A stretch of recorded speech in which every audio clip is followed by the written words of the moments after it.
Alright, so I've got this here, as you've probably seen in some other videos.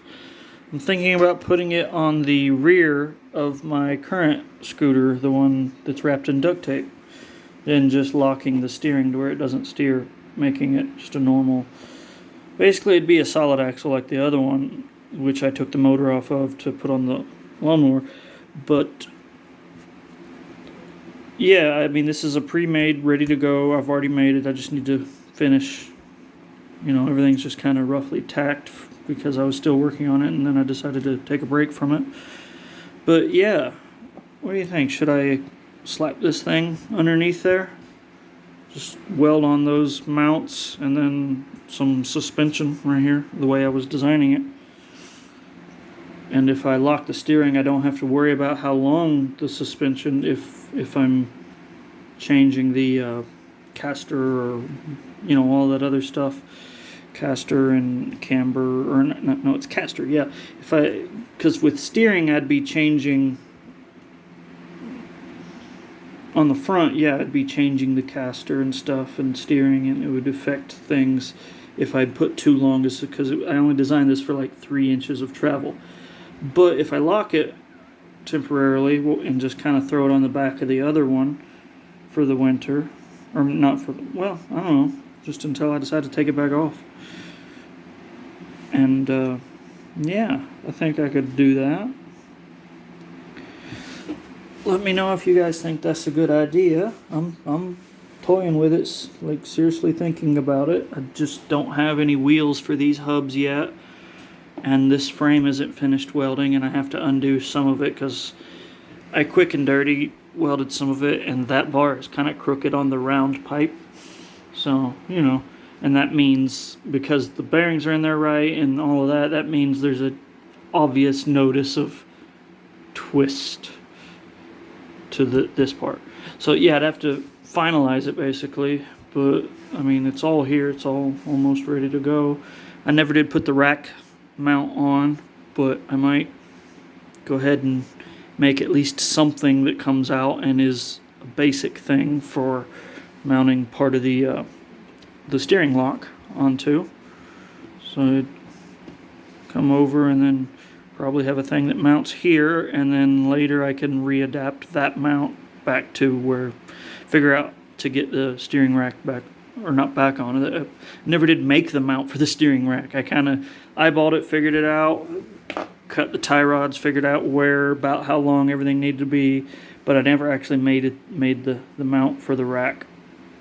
So yeah, let me know if you guys think I should do that. I'm really toying with it.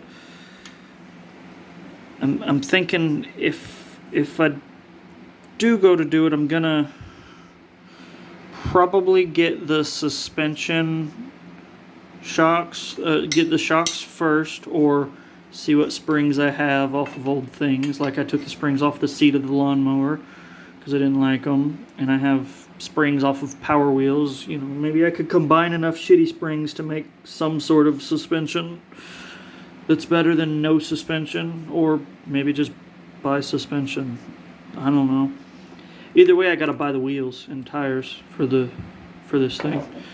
So if I can afford it, I'll buy the shocks too. And then that means I still have to mount whatever way I want to mount the shocks. Whether it be old school with like a cup for the spring and all that, and a piece that goes down in there to retain it, or if I do it, you know, just regular through hole and shocks like it's on everything else in the world pretty much. But yeah, I'm rambling. I'm having some pretty bad brain fog right now. I better put this thing down before I sit and ramble forever. It's covered in rust at the moment because, you know, it's been outside. So I'll clean it up. But yeah, all my welds are still fine. The rust hasn't shown me any deep holes or anything that's too terrible. I just need to go through and clean it up and rattle can it with something, protect it a little bit. Yeah, these pieces are pretty beefy, but I still don't have the right wrench that's strong and will not Well, not this one, but yeah, I'm still stuck with this one that I gotta whack every now and then with a hammer to fix it back because it's weak. But it works. I had to make it, but yeah, it works. And then for these ones, while they're still loose enough, it works fine. But I can't get anything really tight till I get the proper wrench. Or I don't know. Maybe take the time to actually weld a big thick piece of steel or something and reinforce stuff so it can't bend. And maybe this one's already kind of screwed. It's like the nut itself is curled over on the corners, on some of the corners, and that's with this weak one that comes unbent, so that nut's just weak as fuck. Because this one can come unbent to, which is what I'd rather the wrench break before the nut rolls over, but I don't know, the nut's rolled over. I don't have a strong enough. Anyways, I'm rambling. You could probably tell by now I'm pretty stupid and don't know what I'm doing, but I like to do things anyways, just because, why not? It's better than doing nothing. Yeah, this is my TIE Fighter, so let me know, and it'll probably sound like that. It's a 9-to-1 gear ratio on an electric motor. It's gonna whine pretty damn badly. I guarantee it. I haven't heard it yet. I haven't heard any of these spun up yet, but I can guarantee you, if they're anything like the gearboxes for the Power Wheels, which they're exactly like the gearboxes for the Power Wheels, just higher gear ratio and hopefully metal gears and not plastic gears. But yeah, they're gonna whine. That's what they do. They scream and cry. You know, they're under a lot of force. Not really. But yeah, I better put this thing down before I keep talking. I'm bored. That's what a toddler does, right? When they're bored, they just start. Where's the pots and pans? But anyways, yeah. Oh yeah. Before I put the phone down, let's show you the. So it is a diff. So I'm spinning this one this way, and as you can see, that one's going that way. And if I hold this one with my Piggly Wigglies, yeah, there we go. I got it cocked enough to give me enough leverage. So I went ahead and put the brake rotors on them so I could have some leverage over the axle.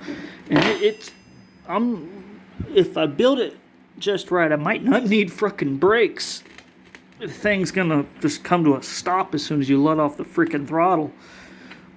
Because there's so much drag from that gearbox. But that means it's gonna be able to go up and do whatever the fuck I want. Although, like I said, that's a high RPM motor. But it is rated at pretty high voltage and wattage. So, and with the way I always do things, like, I've always just at the most doubled their rated capacity.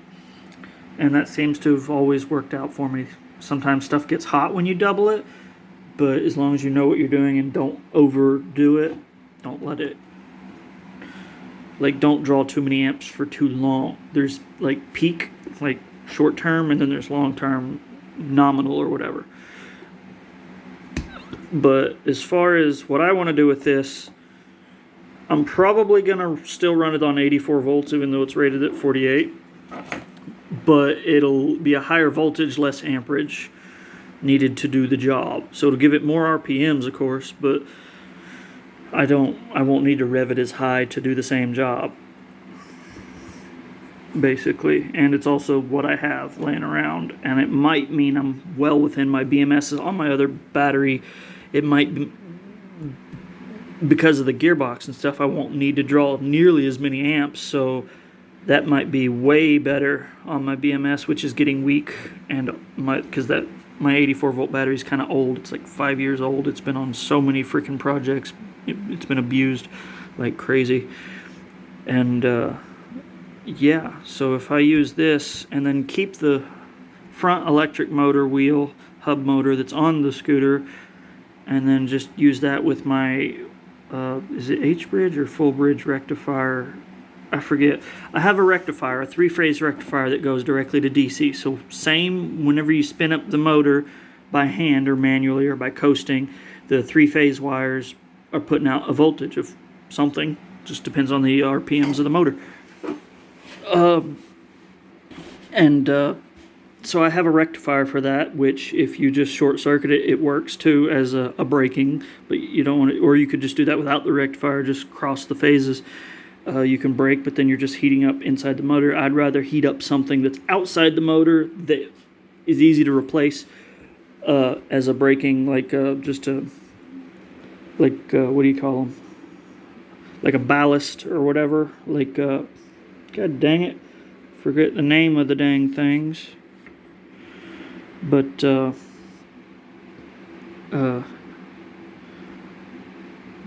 not a capacitor.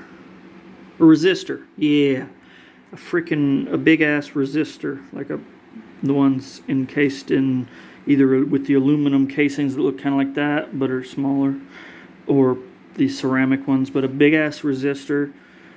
Just a DC resistor, I suppose, going, and then some sort of heavy duty breaker switch or something, or a relay that goes to a brake pedal or a brake lever or whatever.